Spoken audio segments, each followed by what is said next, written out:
Hello everyone, welcome back. Chapter 6 हमने शुरू किया हुआ है, जिसमें से हम 3 लेक्चर्स ले चुके हैं। हम कवर कर चुके हैं सिमिलैरिटी तक। सिमिलैरिटी के क्राइटेरियाज हमने पिछले वीडियो में कवर किए थे। आज हम देखेंगे कि सिमिलर ट्रायंगल्स के जो एरिया हैं वो कैसे रिलेट करते हैं, उनकी रेशो क्या होती है, एंड देन हम देखेंगे पाइथागोरस थ्योरम और उसका कन्वर्स कैसे प्रूव करते हैं, थ्योरम क्या कहती है, and then we will solve some question based on Pythagoras theorem. Right? Okay, start करते हैं आज का lecture. So the first theorem says the ratio of the areas of two similar triangles is equal to the ratio of square of any two corresponding sides. So सबसे पहले हमें 2 similar triangles लेने पड़ेंगे. तो suppose this is A, B, C. This is P, Q, R. And we are given that triangle ABC is similar to triangle PQR. ठीक, similar given है, इसका मतलब क्या है? सिमिलैरिटी के लिए 2 थी, डेफिनेशन में 2 पार्ट थे. फर्स्ट, इक्वी एंगुलर, यानी कि कॉरस्पॉन्डिंग एंगल हमारे सेम होंगे. सेकेंड, कि हमारी जो रेशो है कॉरस्पॉन्डिंग साइड्स की वो भी सेम होगी, यानी कि A B upon P Q is equals to B C upon Q R is equals to A C upon P R. ठीक है, ये हमारा किसकी डेफिनेशन है? सिमिलर की. ओके, और हमें प्रूव क्या करना है, मतलब हमें क्या निकालना है? हमें ratio of the area of two similar triangle, यानी कि area of triangle A B C और area of triangle P Q R की जो रेशो है area of two similar triangles is equal to the ratio of square of any 2 corresponding sides, यानी कि कोई भी 2 कॉरस्पॉन्डिंग साइड्स लीजिए, उनका स्क्वायर कर दीजिए, इसके बराबर आ जाएगी. ठीक है,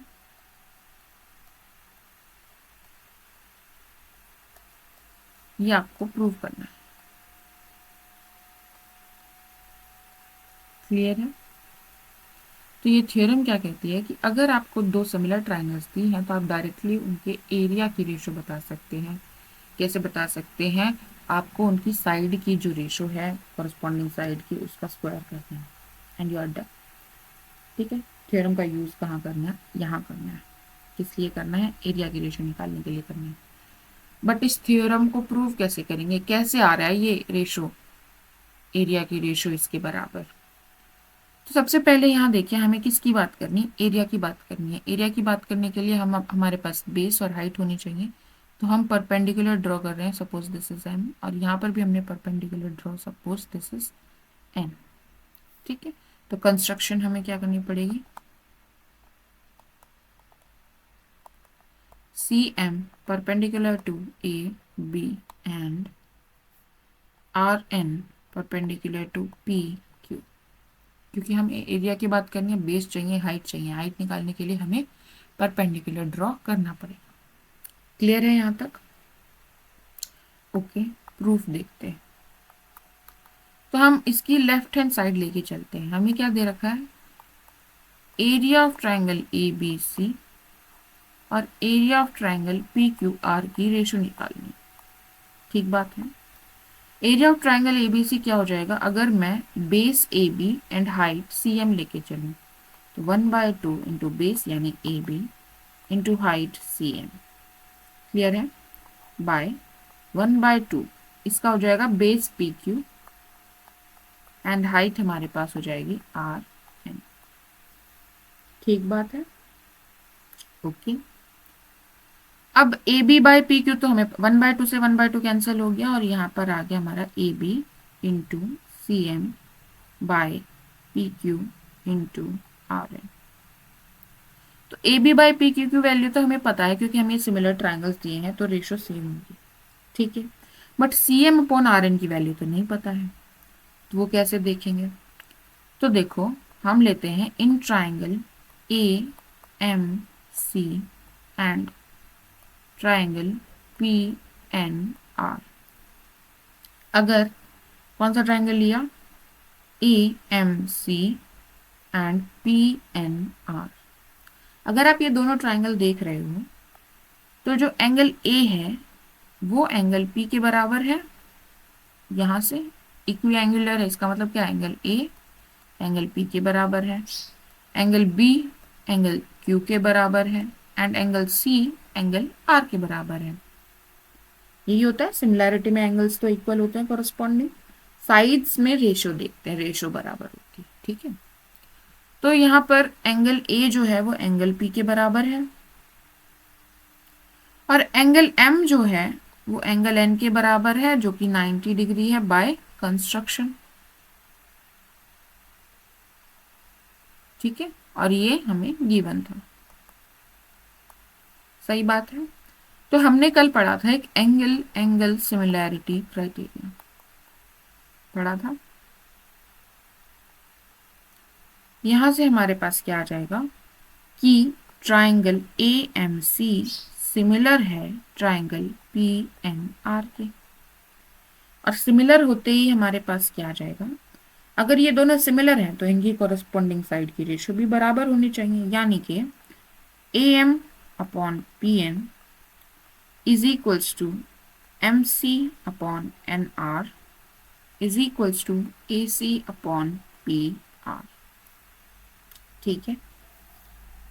अब देखो, हमें गिवन था सिमिलर है, सिमिलैरिटी की जो सेकंड डेफिनेशन, सेकंड पार्ट है डेफिनेशन का, वो क्या कह रहा है कि A C upon P are in दोनों के बराबर है। यहां से हमें ए सी अपॉन पी आर जो है वो इन दोनों के बराबर मिल गया, ठीक है। तो using this and this,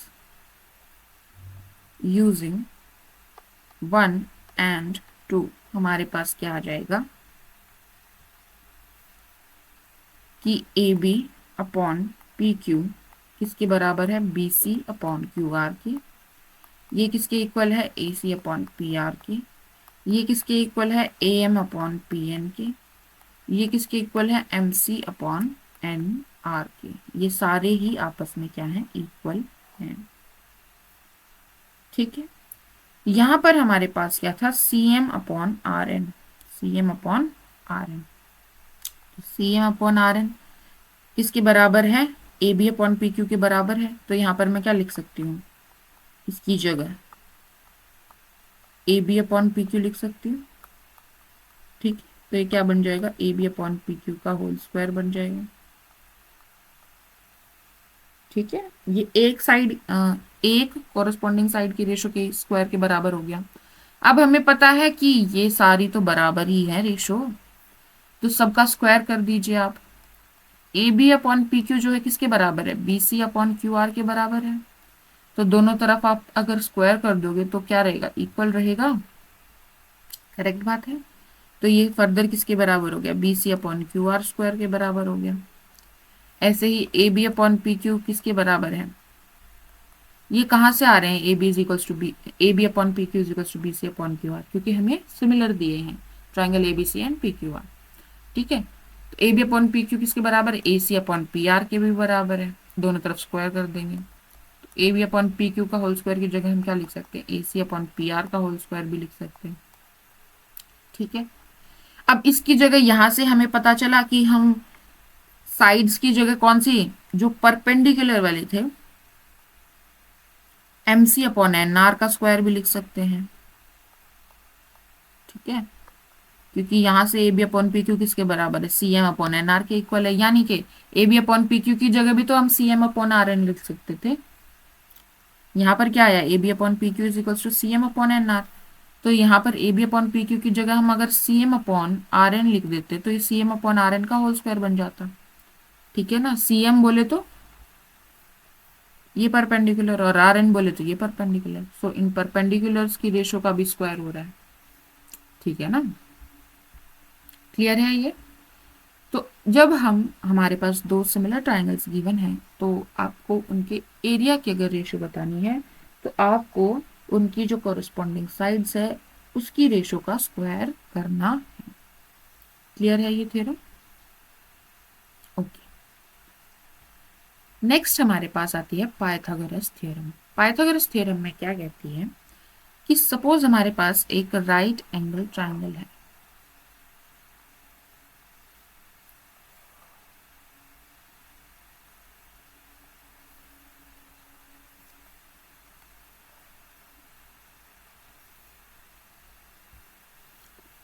Let ABC is a right angle triangle. ठीक है, and angle B is 90 degree. ठीक है, सपोज ऐसे किया, देन ऐसे किया, this is A, this is B, this is C, this is 90 degree. Okay, then क्या बोल रहा है, 90 डिग्री की जो अपोजिट साइड है यानी कि AC, 90 डिग्री का अपोजिट साइड लेना हमेशा। तो AC का whole square, then AC whole square is equals to AB square plus BC square. इसको हम क्या बोलते हैं, जो 90 डिग्री के अपोजिट होता है, हाइपोटेन्यूज। ठीक है, दिस इज बेस, इनमें से एक बेस और एक हाइट ले सकते हैं। ठीक है, ओके, तो हमें ये क्लेम करना है, ये हमें गिवन है और ये हमें क्लेम करना है। तो हम एक बार दोबारा लिख लेते हैं। गिवन हमें है कि जो एंगल B है वो 90 डिग्री है, और टू प्रूव हमें करना है कि AC का square AB square plus BC square के बराबर है। तो हम क्या करेंगे, B से परपेंडिकुलर ड्रॉ कर रहे हैं AC पर। ठीक है, तो कंस्ट्रक्शन हमने की, BN परपेंडिकुलर टू AC। अच्छा, कल हमने एक क्वेश्चन किया था लास्ट में कि जब हमारे पास ऐसा स्ट्रक्चर हो, ये एक राइट एंगल ट्राइंगल है और यहाँ से हमने परपेंडिकुलर कर दिया draw, then this triangle and this triangle are similar, this triangle and this triangle is similar. बड़े वाली ट्राइंगल, जो दोनों हमारे पास छोटी ट्राइंगल्स बनी हैं ये आपस में भी सिमिलर हैं और ये बड़ी वाली ट्राइंगल के भी सिमिलर है। ध्यान है आपको? ठीक है, तो वहां से हम इनकी जो साइड्स की रेशो है, कोरस्पॉन्डिंग साइड्स की रेशो है, उससे हम ये रिजल्ट प्रूव करेंगे। ठीक है, देखते हैं। तो जब हम ट्राइंगल्स लेंगे A B N, A and B लेते हैं, A and B and triangle A B C, तो एंगल A कॉमन एंगल है तो बराबर हो गया। ठीक है, and angle B, angle N जो है, एंगल N क्या है, 90 डिग्री है, ANB पूरा लिख देते हैं। चलिए, एंगल ANB किसके बराबर है, एंगल ABC कितना है, 90 डिग्री। ठीक है, बाय कंस्ट्रक्शन। ठीक है, तो एंगल सिमिलैरिटी हो जाएगी, यहाँ से हमारे पास ये दोनों ट्राइंगल्स क्या आ जाएंगे, सिमिलर आ जाएंगे। कौन कौन सी ली हमने, ANB ली और ABC ली। ठीक है, ये दोनों ट्राइंगल्स आपस में क्या आ गई, सिमिलर आ गई A क्राइटेरिया से। तो हमारे पास ट्राइंगल ANB सिमिलर हो गई ट्राइंगल ABC के। तो कोरस्पॉन्डिंग साइड्स की रेशो क्या आ जाएगी, इक्वल आ जाएगी, यानी कि AN upon AB is equals to AB upon AC is equals to NB upon BC। ठीक है, AN upon AB is equals to AB upon AC is equals to N B upon B C. ठीक है, कैसे निकाली मैंने ये देखो, हमने ये ध्यान से लिखा क्योंकि ए जो है वो ए के बराबर है, एन जो है वो बी के बराबर है। तो जब आप ट्राइंगल लिख रहे हो ना तो भी ध्यान रखना कौन से कॉरस्पॉन्डिंग एंगल से इक्वल है, तो उसी सीक्वेंस में लिखना। ठीक है, एंड देन ये साइड्स कैसे निकाली, ए एन पहले दो उठाए, A B, then N B, B C, then A B बाहर वाले दोनों, और ए सी। ठीक है, तो ट्राइंगल आप कैसे लिख रहे हो ये भी मैटर करेगा यहाँ पर जब आप प्रूफ लिख रहे हो किसी चीज का, तो कौन सी ट्राइंगल ली है। अगर यहाँ पर ए एन बी की जगह अगर मैं ए बी एन लिख देती तो ये सिमिलर नहीं हो पाती, क्योंकि एंगल बी जो है वो एंगल बी के इक्वल नहीं आएगा ना। जो ए बी एन ट्राइंगल बनेगा यानी कि दिस ट्राइंगल, इसमें जो ये एंगल है ये 90 डिग्री तो है नहीं, तो कैसे इक्वल रखेंगे। सही बात है, कॉरस्पॉन्डिंग एंगल इक्वल आएंगे नहीं हमारे। ठीक है, समझ आ रही है बात, कॉरस्पॉन्डिंग एंगल इक्वल होने चाहिए। ओके, सो यहां से हमारे पास क्या आएगा, बैक टू दिस स्टेटमेंट। यहां से आप देखो ये दोनों को हम इक्वेट कर सकते हैं, तो यहां से आ गया कि A N upon A B किसके बराबर है, ए बी अपॉन ए सी के बराबर है। इसका मतलब इसको आप इधर ले जाइए, इसको आप इधर ले जाइए, तो ए बी का स्क्वायर हो गया किसके बराबर आ गया, ए एन इंटू ए सी के बराबर आ गया। ठीक है, यहाँ तक क्लियर है। ओके, ऐसे ही जब आप ट्राइंगल लेंगे, in triangle B N C and triangle N C, N A B C. ठीक है, तो एंगल एन जो है पूरा लिखते हैं, सॉरी,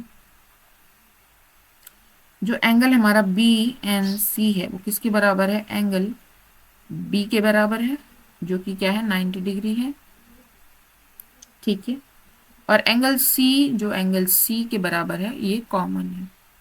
देन अगेन हमारा using a similarity, angle angle similarity criteria, triangle B and C जो है वो सिमिलर हो जाएगी ट्राइंगल ए बी सी के। सिमिलर है तो सिमिलैरिटी की जो डेफिनेशन, उसका जो सेकंड पार्ट है वो हमें क्या कहता है कि कॉरस्पॉन्डिंग साइड्स की रेशो भी क्या होगी, सेम होगी। तो यानी B N upon A B किसके बराबर आ जाएगा, N C upon B C के बराबर आ जाएगा, जो किसके बराबर आ जाएगा, बी सी अपॉन ए सी के बराबर आ जाएगा। ठीक है, अब अगर हम इन दोनों को इक्वेट करें तो हमारे पास क्या आएगा, N C upon B C is equals to B C upon A C. मतलब के यहां से हमारे पास क्या आ गया कि बी सी क्रॉस मल्टीप्लाई करेंगे, B C square is equals to A C into N C. ठीक है, ये हमारी इक्वेशन 1 है, ये हमारी इक्वेशन 2 है। इन दोनों इक्वेशंस को हम ऐड कर देंगे। क्यों ऐड कर रहे हैं भाई,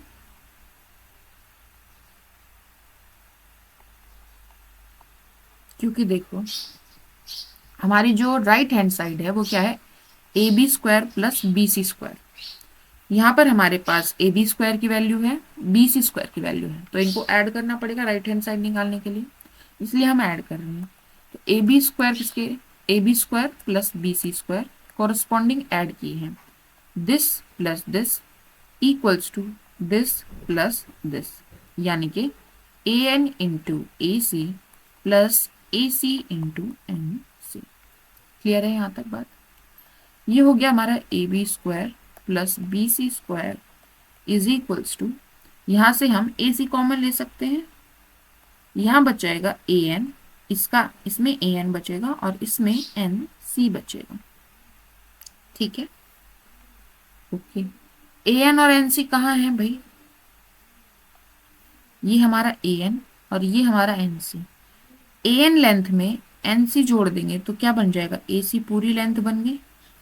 ठीक है, तो A N plus N C क्या बन गई, ए सी बन गई। तो हमारे पास ये आ गया ए सी इंटू ए सी, यानी कि ए सी का स्क्वायर। तो देखो मतलब हमारे पास क्या आ गया कि ए सी का square is equals to A B square plus B C square. यही हमें दिखाना था। AC square is equals to AB square plus BC square. ठीक है, and hence proved. Pythagoras theorem आप पहले से भी पढ़ के आ रहे होंगे। यहाँ पर हमने इसका प्रूफ देखा है, किससे सिमिलैरिटी का यूज किया है हमने। ठीक है, तो पाइथागोरस थ्योरम क्या कहती है कि अगर हमारे पास राइट एंगल ट्राइंगल है तो हाइपोटेन्यूज का जो स्क्वायर है वो किसके बराबर आ जाता है, sum of square of base and height. Sum of square of base and height, square of hypotenuse.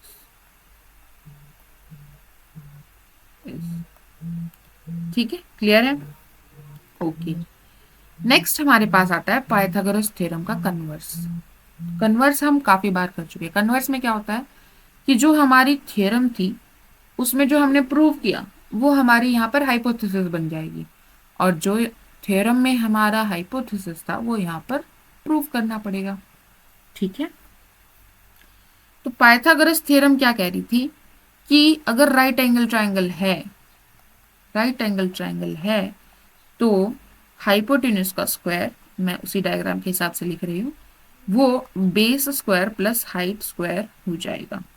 ठीक है, कन्वर्स की बात करेंगे तो कन्वर्स में उल्टा करना पड़ेगा, यानी कि हमें ऐसा दे रखा होगा कि मान लेते हैं ये ABC एक ट्राइंगल है और इसमें ये कंडीशन सेटिस्फाई हो रही है कि AC स्क्वायर जो है वो AB square plus BC square के बराबर है। तो हमें ये प्रूव करना पड़ेगा। तो प्रूव जो ये साइड है ना, जो यहाँ पर होगी इक्वल में, उसका अपोजिट एंगल यानी कि एंगल B हमें प्रूव करना पड़ेगा कि वो 90 डिग्री है। ये हमें गिवन है। क्लियर है बात?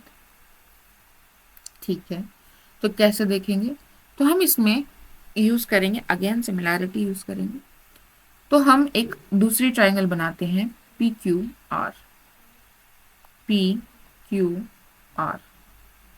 ठीक है, कंस्ट्रक्शन की है हमने। कैसे कंस्ट्रक्शन की है कि हमने जो PQ है वो बराबर लिया है AB के, एंड जो QR है वो बराबर लिया है BC के, एंड एंगल Q जो है वो हमने 90 डिग्री बनाया है। ठीक है, this is equals to this is equals to this, and this is 90 degree. Angle B के बारे में हमें नहीं पता कि 90 डिग्री है या नहीं। ठीक है, ठीक बात है। देन हम क्या करेंगे, हमें पता है, प्रूफ देखते हैं। हमने जो PQR ट्राइंगल बनाई है, in triangle PQR since angle Q is 90 degree, यानी कि एक राइट एंगल ट्राइंगल है। ये एक राइट एंगल ट्राइंगल है, इसका क्या मतलब हुआ कि ये किस कंडीशन को सेटिस्फाई करेगी, पाइथागोरस थ्योरम को सेटिस्फाई करेगी, यानी कि PQ स्क्वायर जो हमारी थ्योरम थी प्लस QR स्क्वायर इसके बराबर होगा PR स्क्वायर के बराबर होगा। ठीक है, अब PQ स्क्वायर, PQ किसके बराबर कंस्ट्रक्ट किया हमने, AB के बराबर कंस्ट्रक्ट किया, तो PQ की जगह मैं क्या लिख सकती हूँ, AB लिख सकती हूँ। QR की जगह मैं BC लिख सकती हूँ, BC स्क्वायर किसके बराबर है, PR के स्क्वायर के बराबर है। यहाँ पर हमने क्या यूज किया है कि AB is equals to PQ and BC is equals to QR। ठीक है, यहाँ तक क्लियर है? ओके, हमें गिवन क्या है, हमें गिवन है कि AB square plus BC square किसके बराबर है, AC स्क्वायर के बराबर है। AB square plus BC square किसके बराबर हो गया, AC स्क्वायर के बराबर हो गया। तो यहाँ से हम AC स्क्वायर रख सकते हैं AB स्क्वायर और BC स्क्वायर के सम के जगह। ठीक है, तो हमारी जो लेफ्ट हैंड साइड है वो क्या बन जाएगी, AC square is equals to PR square. ये हमने यूज किया है यूजिंग गिवन स्टेटमेंट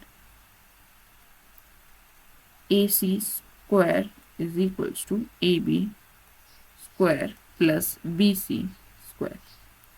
ठीक है, यहां से हमारे पास क्या आ गया कि जो AC है वो PR के बराबर। AC जो है वो PR के बराबर है, यानी कि जो थर्ड साइड है वो भी हमारी क्या हो गई, बराबर हो गई। अब देखो तीनों साइड्स जो है वो क्या हो गई, बराबर हो गई, यानी कि हमारे पास क्या आ गया कि जो ट्रायंगल ABC है वो कॉन्ग्रुएंट है ट्रायंगल PQR के यूजिंग कौन सा यूज किया हमने, side side side criteria use कर सकते हैं, right angle hypotenuse and side side side criteria कर सकते हैं। ठीक है, कॉन्ग्रुएंट हो जाएंगी, कॉन्ग्रुएंट हो जाएंगी तो एंगल बी किसके बराबर हो जाएगा, एंगल क्यू के बराबर हो जाएगा, यानी एंगल बी क्या हो जाएगा 90 डिग्री हो जाएगा, एंड हेंस प्रूव्ड। ठीक है, क्लियर है बात? ओके, नेक्स्ट हम कुछ क्वेश्चंस करने की कोशिश करते हैं इस पे based. So our first question is, in a triangle PQR हमारे पास एक ट्राइंगल गिवन है PQR, PD is perpendicular to QR, PD हमने बनाया हुआ है perpendicular to QR such that D lies on QR, right? If PQ is equals to A, ये A length है, PR is equals to B, ये B length है, QD is equals to C, ये C है और ये D length है। ठीक है, prove that, to prove A plus B into A minus B is equals to C plus D into C minus D। ठीक है, हमें PQR ट्राइंगल दिया है जिसमें ये 90 डिग्री है, तो अगर हम इन ट्राइंगल PQD कंसीडर करें तो this is N right angle triangle, right angle triangle है, तो ये क्या कंडीशन पाइथागोरस थ्योरम को क्या करेगा, सेटिस्फाई करेगा। तो PD square right angle triangle है तो पाइथागोरस थ्योरम को सेटिस्फाई करेगा। 90 डिग्री का है, यहाँ पर है, तो इसकी अपोजिट साइड यानी PQ स्क्वायर, तो PQ स्क्वायर किसके बराबर आ जाएगा हमारा, QD square plus PD square के बराबर आ जाएगा। सही बात है, PQ की वैल्यू क्या है A स्क्वायर और QD की वैल्यू क्या है C square plus PD square आ गया, तो यहाँ से PD स्क्वायर किसके बराबर आ गया, C स्क्वायर को इधर लेके जाइए, A square minus C square के बराबर आ गया। ये हमारी होगी इक्वेशन 1। ठीक है, अब आप इन ट्राइंगल, दूसरा भी तो एक और तो राइट एंगल ट्राइंगल है हमारे पास, क्या PDR, ये भी एक राइट एंगल ट्राइंगल है।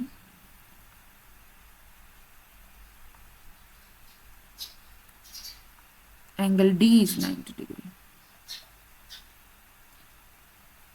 angle PDQ is 90 degree by Pythagoras।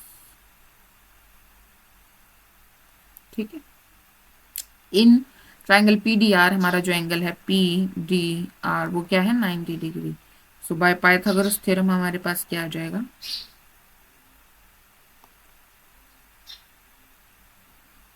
कि P 90 डिग्री की अपोजिट साइड यानी PR का स्क्वायर किसके बराबर हो जाएगा, PD square plus DR square. Clear है यहां तक बात?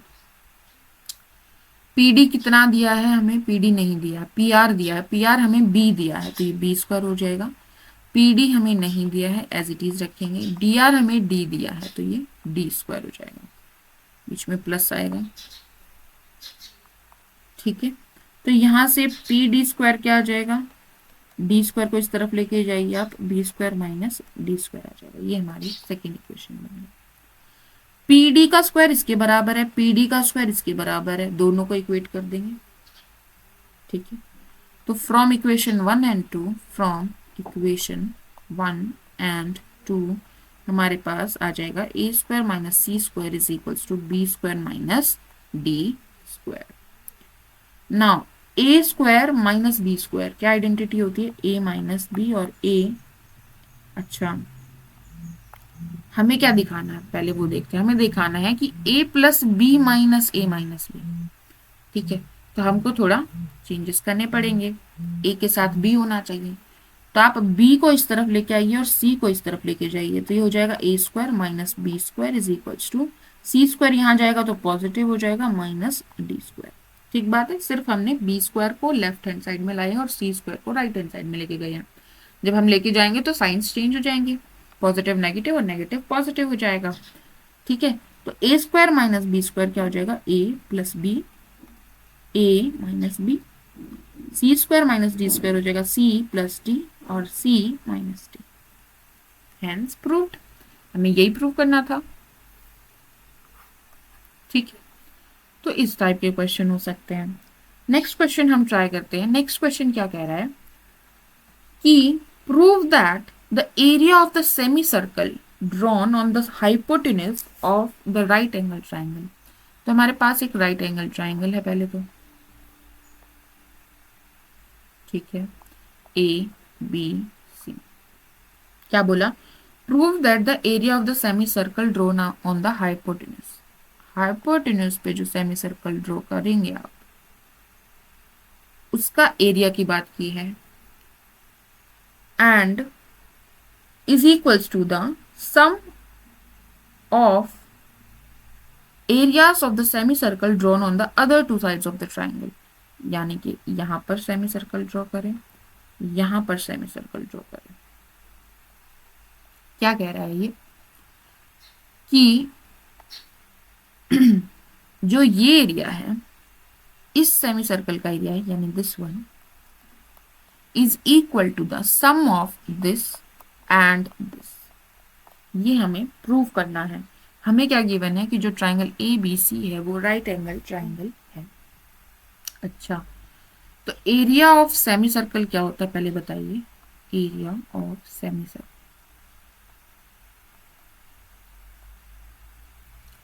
सर्कल का क्या होता है? 2 पाई, सॉरी, सर्कल का एरिया क्या हो जाएगा? Pi R square, pi R square. तो सेमी सर्कल का क्या हो जाएगा? पाई आर स्क्वायर बाय 2, उसका आधा हो जाएगा सेमी सर्कल। क्वार्टर कर देंगे तो 1/4 हो जाएगा, राइट। अच्छा, तो मुझे रेडियस चाहिएगी और पाई बाय 2 से, रेडियस का स्क्वायर चाहिएगा और पाई बाय 2 से मल्टीप्लाई करना होगा।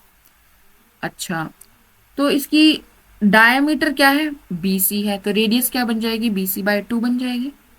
ठीक है, ऐसे ही इस सेमी सर्कल के लिए हमारे जो रेडियस क्या बन जाएगी? BA/2 बन जाएगी और इसके लिए हमारी CA/2 बन जाएगी। क्लियर है? ओके, सो हम पहले निकालते हैं एरिया ऑफ सेमी सर्कल। इसको 1, इसको 2 और इसको 3 दिखाते हैं।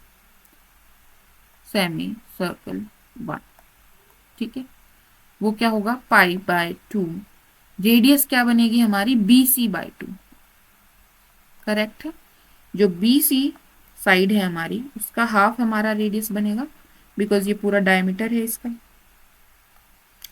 तो इसका स्क्वायर, यानी कि हमारे पास क्या आ गया? पाई/2 into BC whole square by 4, यानी कि हमारे पास आ गया पाई/8 BC स्क्वायर। ठीक है, फिर हम निकालते हैं area of semi circle 2। Semi circle 2 वो क्या आएगा? पाई/2 आर, इसकी आर क्या होगी? CA/2, CA/2 का होल स्क्वायर, यानी कि हमारे पास आ गया पाई/2 CA होल स्क्वायर बाय 4, यानी कि हमारे पास आ गया पाई/8 CA स्क्वायर। ठीक है, now area of semi circle 3 क्या आ जाएगा? पाई/2, इसकी रेडियस क्या है? AB/2 का स्क्वायर, तो ये आ गया पाई/2 AB स्क्वायर बाय 4, तो ये आ गया पाई/8 AB स्क्वायर। क्लियर है यहाँ तक? ठीक है, यहाँ तक क्लियर है। अब इसमें हमें प्रूव क्या करना था? हमें प्रूव करना था कि area of this semicircle is equal to sum of this plus this, यानी कि हमें प्रूव करना है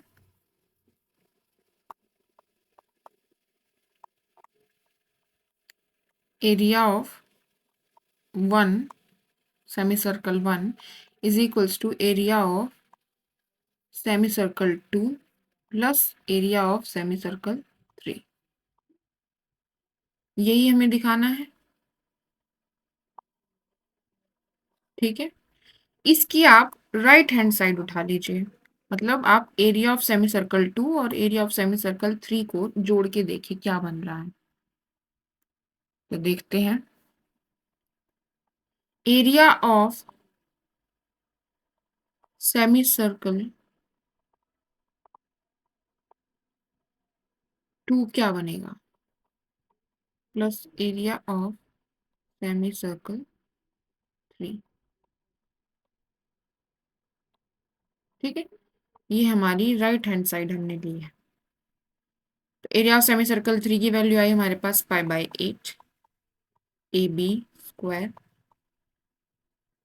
और सेमी सर्कल 2 की वैल्यू हमारे पास आई है π/8 CA square, π/8 CA whole square, ठीक है। यहाँ तक π/8 कॉमन ले सकते हैं, अंदर आ जाएगा हमारे पास AB का स्क्वायर प्लस CA का स्क्वायर, ठीक है। यहाँ तक अब हमें क्या गिवन था कि जो ट्राइंगल ABC है, ट्राइंगल ABC, ये ट्राइंगल, इसमें 90 डिग्री यहाँ पर है, तो ये राइट एंगल ट्राइंगल है, राइट एंगल ट्राइंगल है जिसका एंगल ए जो है वो क्या है 90 डिग्री है। तो हम यहाँ पर क्या लगा सकते हैं, पाइथागोरस थ्योरम लगा सकते हैं, वो सेटिस्फाई होगी।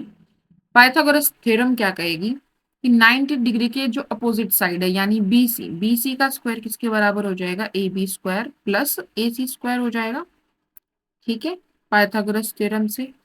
तो यूजिंग दिस वन इक्वेशन हम क्या लिख सकते हैं, using equation 1, AB square plus CA square, AB square plus CA square की जगह मैं BC स्क्वायर लिख सकती हूँ। ये किसके बराबर आ गया, π/8 BC स्क्वायर के बराबर आ गया। और π/8 BC स्क्वायर क्या है, देखो सेमी सर्कल 1 का एरिया क्या आया था, π/8 BC स्क्वायर, ठीक है। तो ये किसके बराबर है, आ गया area of semi circle which is equals to the left hand side and hence जो हमें प्रूव करना था वो प्रूव हो गया, ठीक है।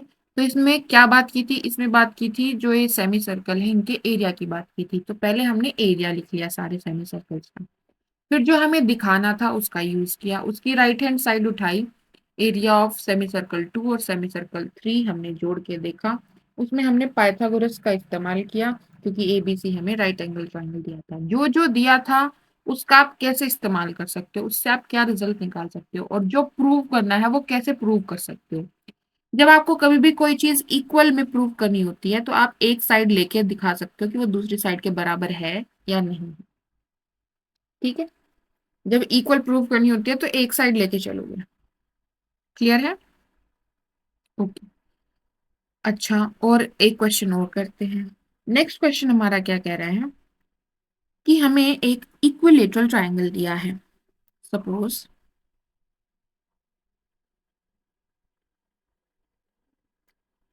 ABC is an equilateral triangle and AD is perpendicular to BC। ये तीनों साइड हमारी बराबर है,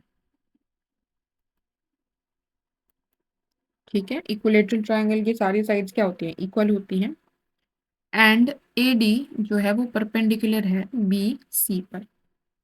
यहां तक क्लियर है, ओके। अब इक्विलेटरल ट्राइंगल है तो इसके सारे एंगल्स कितने होंगे, angle A, angle B, angle C, सारे के सारे क्या होंगे 60 डिग्रीज, ठीक है। अब आप ट्राइंगल लीजिए, triangle ABD and triangle ACD,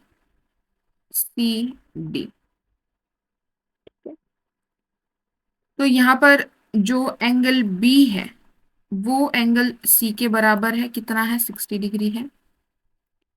B C के बराबर है, 60 डिग्री है।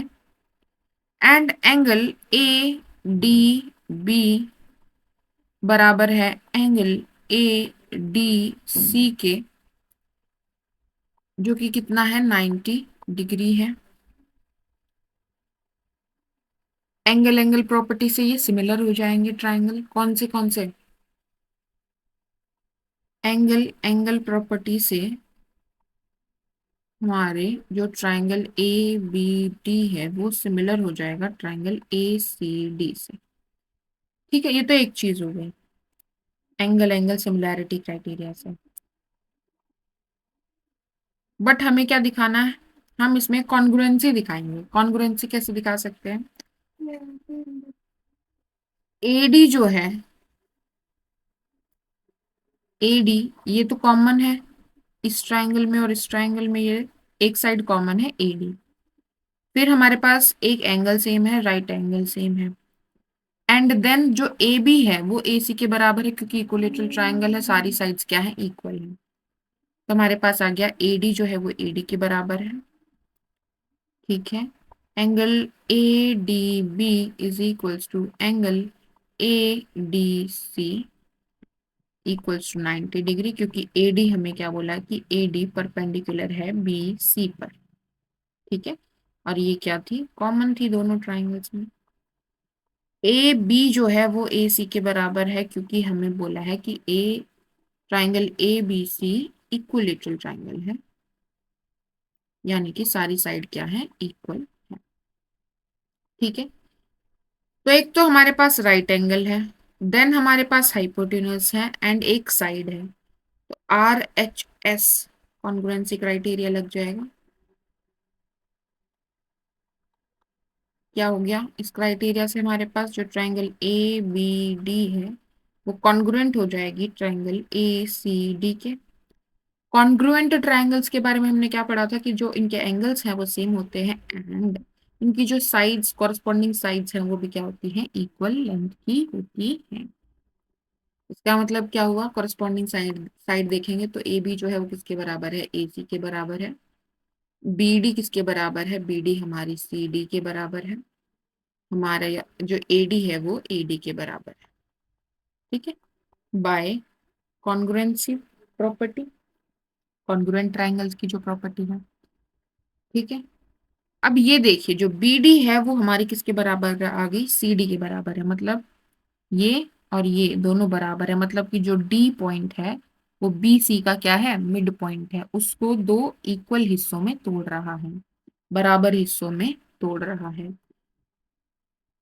और यहां से हम क्या देख पा रहे हैं कि B D plus C D किसके बराबर है, बी सी के बराबर है। बी डी और सी डी दोनों सेम ही है, तो सी डी की जगह अगर मैं बी डी लिख दूं कोई दिक्कत नहीं है। तो यहाँ से आ गया ट्वाइस ऑफ बी डी किसके बराबर आ गया, बी सी के बराबर आ गया। तो बी डी क्या आ गया हमारे पास, बी सी बाय 2। ठीक है, क्लियर है यहाँ तक, ओके। अब हमें क्या पता है कि ए डी बी जो है वो क्या है, एक राइट एंगल ट्राइंगल है। ए डी बी एक राइट एंगल ट्राइंगल है, तो वो क्या, पाइथागोरस थ्योरम सेटिस्फाई करेगी। जो राइट एंगल है वो हमारा कहाँ है, A D B, angle D पे, तो इसकी अपोजिट साइड है ए बी, यानी A B as an hypotenuse काम करेगी। तो अगर हम ट्राइंगल ए बी डी की बात करेंगे, in triangle A B D angle D is 90 degree, so by Pythagoras theorem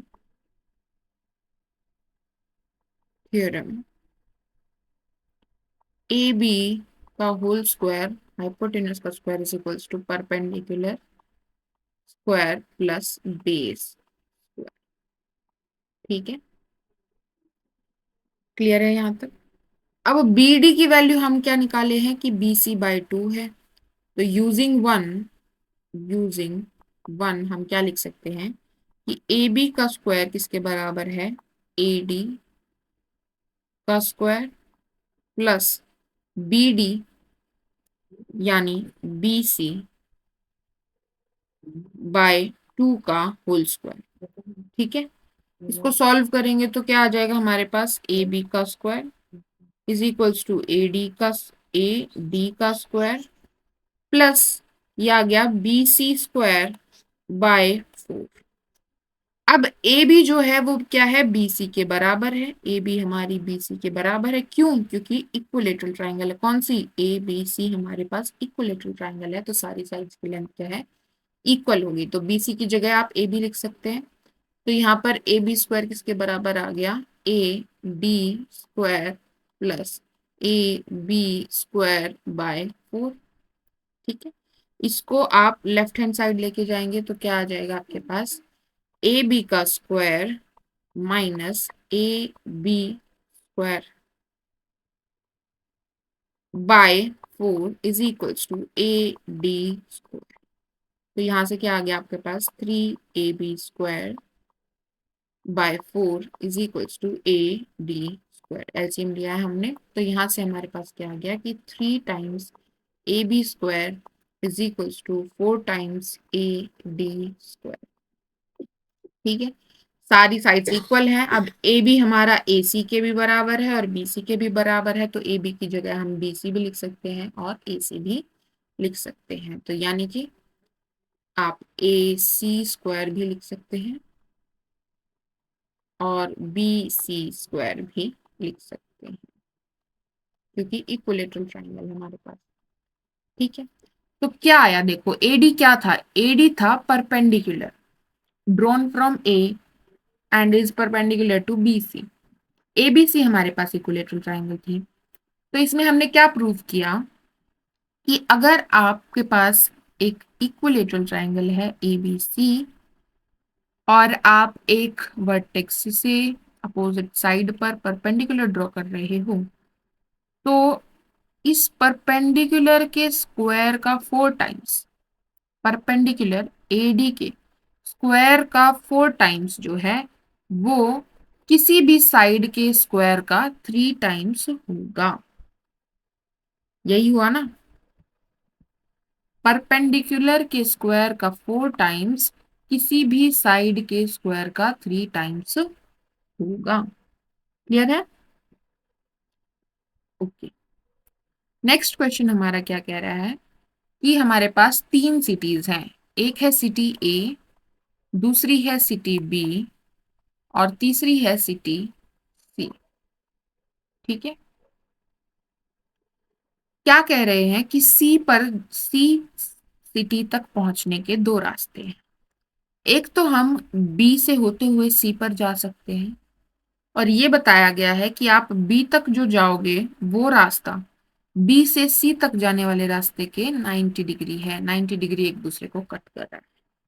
ठीक है, और क्या रास्ता है दूसरा, कि आप ए से डायरेक्टली सी जा सकते हो। ठीक है, अब क्या कह रहे हैं, तो अब तक जो रास्ता था वो तो यही था कि हमें सी सिटी अगर जाना है ए सिटी से तो हम पहले बी सिटी जाएंगे, फिर बी से हम सी में जाएंगे। लेकिन अब गवर्नमेंट ने एक प्रोजेक्ट पास किया है कि हम ए से सी एक डायरेक्ट हाईवे बनाएंगे। ठीक है, और वो डायरेक्ट हाईवे जो है वो कितनी लेंथ का बन रहा है हमारा, 26 किलोमीटर का बन रहा है। ठीक है, ए से बी हमें दिया है कि ये 2x किलोमीटर का रास्ता है और ये 2 टाइम्स x+7 किलोमीटर का रास्ता है बी से सी। ठीक है, तो आपको ये बताना है कि जब ये हाईवे बन जाएगा ए से सी तक जाने वाला, तो आप कुल मिला के कितना रास्ता कम आपको तय करना पड़ेगा। पहले आप कितना रास्ता तय कर रहे थे, पहले आपको वो निकालना पड़ेगा और माइनस करके आपको ये बताना पड़ेगा आपका कितना ट्रैवल बच गया, कितना डिस्टेंस कम ट्रैवल करना पड़ेगा। ठीक है, तो यहाँ पर क्या पता चला कि ए बी सी जो हमारी ट्राइंगल बन गई है, इसमें बी पर 90 डिग्री है तो एक राइट एंगल ट्राइंगल है। राइट एंगल ट्राइंगल है तो पाइथागोरस थ्योरम इसमें लगा सकते हैं। और पाइथागोरस थ्योरम क्या कहेगी कि जो हाइपोटेन्यूज है, तो 90 डिग्री की जो अपोजिट साइड है, यानी कि ए सी का स्क्वायर इसके बराबर आ जाएगा ए बी का स्क्वायर प्लस बी सी का स्क्वायर यूजिंग पाइथागोरस थ्योरम। ठीक है, ए सी की वैल्यू आ गई 26 का स्क्वायर, इसके बराबर आ गया 2x का स्क्वायर प्लस 2x+7 का स्क्वायर। ठीक है, 26 का स्क्वायर हो जाएगा 676, 2x का स्क्वायर यानी 2 का स्क्वायर 4, x का स्क्वायर एक्स स्क्वायर प्लस 2 का स्क्वायर हो जाएगा 4 × x+7 का whole square. a plus B का होल स्क्वायर क्या हो जाता है, a² plus b² plus 2ab। Clear है यहाँ तक? देन हमारे पास 4 को मल्टीप्लाई कर देंगे अंदर, तो ये आ जाएगा 4x² प्लस 4x² प्लस 4 9 36, 3 4 4 16 और 3 19 प्लस 4 56x। ठीक है, अब हम क्या करेंगे, 676 को हम ले आते हैं left hand right hand side में, तो ये आ गया हमारे पास 8x²। ये इधर आएगा तो माइनस का 676 हो जाएगा, और माइनस करेंगे तो 6 में से 6 गए 0 और 17 में से 9 गए 8, 480। ठीक है, प्लस 56x, इसमें से 8 कॉमन ले सकते हैं, तो आ गया x² माइनस 60 प्लस 8 7 ठीक है, तो हम क्वाड्रेटिक इक्वेशन को कैसे सॉल्व करेंगे, इसके रूट्स कैसे निकालेंगे, x² minus 60 7x plus 7x minus 60 equal to 0, क्योंकि 8 तो 0 हो नहीं सकता, 8 तो एक नॉन जीरो नंबर है, दो नंबर्स का प्रोडक्ट 0 है तो उनमें से एक को 0 होना पड़ेगा, यानी 8 तो 0 हो नहीं सकता तो इसको 0 होना पड़ेगा, तो हमें इसके रूट निकालना है। तो फैक्टर क्या बनेगा हमारे पास, 12 5 क्या होता है 60 होता है, तो आपको यहाँ पर प्लस का है तो 12 प्लस का आएगा और 5 जो है वो माइनस का आएगा। ठीक है, x कॉमन आ जाएगा, x+12 आ जाएगा, -5 कॉमन लेंगे, x+12 आ जाएगा। ठीक है, यहाँ से आपके पास x की वैल्यू क्या है, फिर यहाँ से x+12 कॉमन लेंगे, अंदर बचेगा x-5 इक्वल्स टू 0। x की पॉसिबल वैल्यू क्या आ जाएगी, या तो 5 हो सकता है या फिर -12 हो सकता है। अब जो ये था 2x किलोमीटर या 2x+7 किलोमीटर, ये क्या था, डिस्टेंस था, बी से सी सिटी जाने के लिए हमें इतना डिस्टेंस ट्रेवल करना पड़ रहा था, तो ये डिस्टेंस जो है वो नेगेटिव तो हो नहीं सकता। ठीक है, तो हम चेक करते हैं क्या -12 एक पॉसिबल वैल्यू है x की या नहीं है। तो अगर मैं x की जगह -12 रखूं तो बी सी क्या आएगा, -12 + 7 = -5, तो बी सी आ जाएगा -10। तो ये क्या हो गया, बी सी इज -10 किलोमीटर, क्या पॉसिबल है, नहीं। तो जो -12 वैल्यू आई है एक्स की, उसको हम क्या कर देंगे, कंसीडर नहीं करेंगे। ठीक है, इसको नॉट पॉसिबल लिखेंगे, तो only possible value for x is 5। ठीक है, तो अगर एक्स 5 है तो उस केस में हमारे पास जो ए बी है वो क्या आ जाएगा, 10 किलोमीटर, और बी सी है वो क्या आ जाएगा हमारे पास, 24 किलोमीटर। तो जब ये हाईवे नहीं बना है तो हमें कितना डिस्टेंस ट्रेवल करके ए से सी जाना पड़ रहा है, 10 + 24 बोले तो 34 किलोमीटर हमें ट्रेवल करना पड़ रहा है। जब ये हाईवे बन जाएगा तो हम कितना डिस्टेंस ट्रेवल करेंगे, 26 किलोमीटर डिस्टेंस ट्रेवल करेंगे। तो हमारा कितना कम हुआ डिस्टेंस, माइनस कर देंगे, तो कितना आ गया, 8 किलोमीटर कम हुआ डिस्टेंस। ठीक है, क्लियर है? तो ऐसे सवाल भी आ सकते हैं। Okay, that's it for today, good bye.